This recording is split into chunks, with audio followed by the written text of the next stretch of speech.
John Owan-Enoh with the Nigerian Football Federation leadership and other football stakeholders with a view to making Nigerian football better. A heart-to-heart talk and a family meeting, the minister called it, and a lot was there to take away. Let's just listen to the minister at the meeting. Almost everywhere I've gone to, I'm besieged by press people. The first question is, we hope you're not coming to be Minister of Football. So even before you say anything, there is already that anxiety and anticipation. But try as a Minister of Sports tries, you will focus on football. The most you will do is, in addition to football, you also want to see what more you can do in terms of other sports and how much attention you can give to them. There are people who have told me that my success or failure as a Minister of Sports Development is going to be defined by how well or how bad Nigerian football does. The people who have said so to me. So for me, I just consider the fact that, okay, I like to pray from a position of ignorance, that I don't even know anything that is going on. But the Ministry of Sports is government and therefore has a responsibility to know what's going on, has a stake. If Nigeria plays, for example, a game, last time when you, unfortunately we won. So that game was won in the name of Nigeria. Therefore, it's very important that as a country, the last time my second trip abroad since becoming minister was to Cairo as head of the Nigerian delegation to the bid that Nigeria had made to host, join the host, Nigeria and Benin Republic. So we went there as a country. Nigeria didn't succeed in that bid. It was Nigeria that didn't succeed. It wasn't NFF that didn't succeed. So therefore, there is a responsibility that government continues to have in terms of the success, in terms of the activity and operations of the NFF. I've been told that anything you try with NFF, there's going to be banned by FIFA. I've been told like that. And even in terms of funding and financing, that you will never know whatever FIFA, in terms of their relationship with NFF is in terms of funding, that you will never know. That any time you try to know, there's going to be wahala. And I've said, okay, is it that FIFA as a body doesn't give regard to accountability? It doesn't give regard to openness. There are people who have said that the same thing that government provides for, the same thing that FIFA provides for, and that there is no how that can be known. And I've said that cannot be true, because as a body that is operating within the arena of sports or football in the world, FIFA in itself holds itself to the strictest sense of accountability and openness. And that therefore, if in Nigeria we expect accountability and openness, I don't think it's what FIFA is going to frown against or about. There are people who have said, even in terms of sponsorship, there's no how you can know what's going on. And this morning, I read a report talking about CAF that is unveiling some number of sponsors in a public function or ceremony, whether back in Cairo and all of that. Therefore, for me, it is that I would like to have, okay, we've been told, for example, that the NNL, is it NNL? The second tier league, and all that. There is something that they are operating on, saying that in terms of coaching, whatever, that unless you have, is it CAF rated, that you cannot either be a coach or whatever. But that within the country, there isn't such a program to even train coaches, to come up to speed on that. And that there are some people, some Nigerians on their own that have made efforts to go abroad to go and acquire this training or certification. So if this becomes the basis, I will fair to the rest of others who don't have an ability to be able to do so. So a lot of these things are things, for example, that I think as a ministry and as a new minister of sports development, I'd like to bring, to speak about what's going on. What is the state of our local league? I'd like to have some kind of idea, some kind of education about the state of our local league.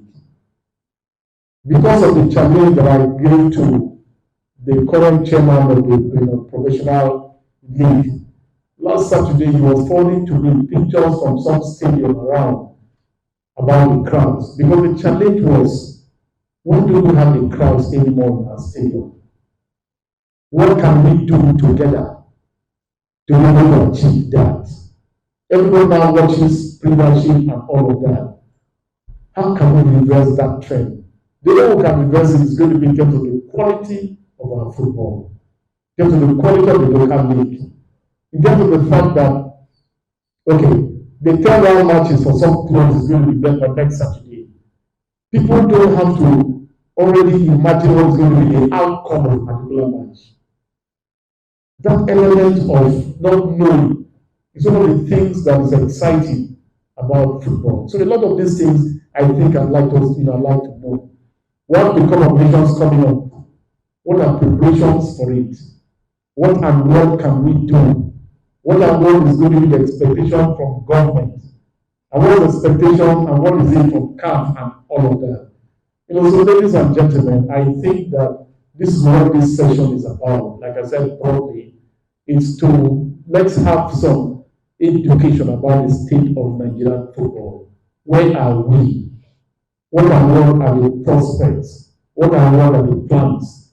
There are people who have written and have come because this sector is a sector that you don't need to invite anybody. Everybody is interested in writing to you, in advising you, in making a suggestion. There's an issue that has become very topical, and I think that I'd like us to address that issue and get to a point in which we can have some final agreements and position. It has to do with what? It has to do with, let's say, the membership of the executive board of NFF. It's so topical, it's so passionate. There are people who speak about it in such a manner. Where are we on that?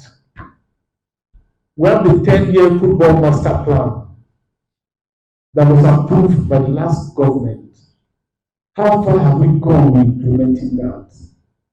How many stakeholders do we have in NFF? And how many of them and what numbers in terms of proportionality do we have in the executive board of NFF? What are the examples in other countries, even within the sub-region? What and what is being done? How expanded do we have the body? To what extent are other stakeholders being carried along? And what are the proposals or recommendations that have been made? Okay, Senator John Owan-Enoh, Minister of Sports Development, Federal Republic of Nigeria, speaking with Nigerian Football Federation leadership, telling the House that it is a family meeting, but serious issues were raised. He touched on a lot of issues, those things that in the past will cause division, cause some rift between the ministry and the Football Federation, and it is good that he is actually addressing them. And joining me to look at that and other issues right here in the studio is someone who knows about these problems and knows about Nigerian sport, Nigerian football, and of course is no stranger to this studio. I'm talking here of Adams Ibrozano, sports analyst, journalist par excellence. Adams, it's good to have you join us again. It's a pleasure being here once more. All right, okay. You can take it from the minister. You saw him, he spoke heart to heart and telling it the way he feels it. And I think that's how it should be when you want to actually address issues that should actually engender development.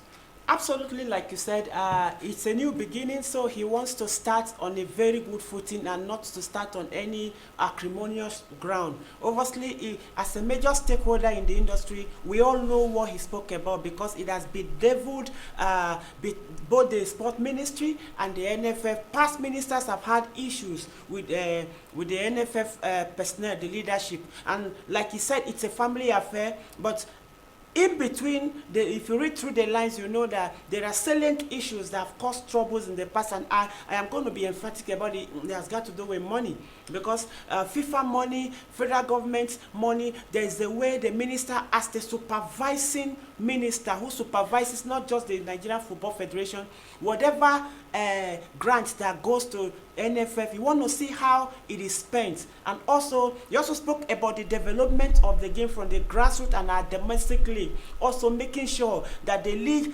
comes up and gets better. Because off the camera, we spoke about certain things that is always hindering the growth of the domestic players. That's talking about Nigerian Professional Football League players. And if there is a way they can do it better, harness, put their heads together, let it be the interest. Their interest should be about the Nigeria and the players, not about any individual. Because some past ministers who have been there really had issue, talking about Dalong, who had a terrible relationship with the Amaju-led Football Federation.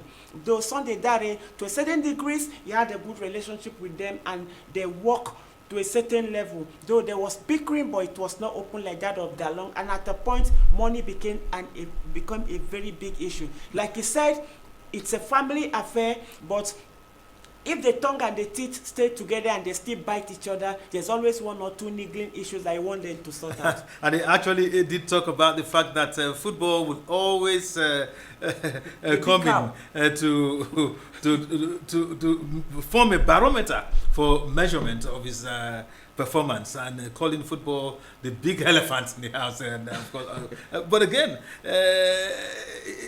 football is what Nigerians really want to see when you talk about sports. It does appear that everyone wants to see Nigeria's football grow, but he has talked about the fact that there are other sports, and in truth, you have to agree that there are other sports. It's not just about football alone. No, absolutely. If you ask 10 Nigerians their favorite sport, they will tell you, out of 8 will tell you it's football. But there are other sports like volleyball, tennis, basketball. It's been massive for the Tigers and the Tigress all these years, but we have fanatical supporters who are in love with football. Nigeria is like Brazil. Everybody in Brazil loves football, though they have other lesser sports. What he's trying to say is that giving room for those other lesser sports to develop. And what's more, football, like you said, is a barometer. If any minister succeeds 60% in Nigeria, that is as regard football, then is a very successful sport minister. The rest, even if they don't do too well, there will always be an alibi for people to say, okay, he did well, because football is always number one in Nigeria. And it was good to see that he actually alluded to that and acknowledges the fact that football has to be seen to grow, seen to do well, for him to be seen as a successful minister. It's good that he knows that. And we do know that the NFF would be there to offer him all the relationship, all the best in terms of relationship as far as moving Nigerian football forward is concerned. Okay, that's done as far as the ministers' meeting with the NFF is concerned. But still talking Nigerian football, we always would be waiting to see what is happening, looking forward to seeing what is happening in the Super Eagles camp, because it's a day, 24 hours to the game against Saudi Arabia, and everyone will be interested in what is happening in the camp.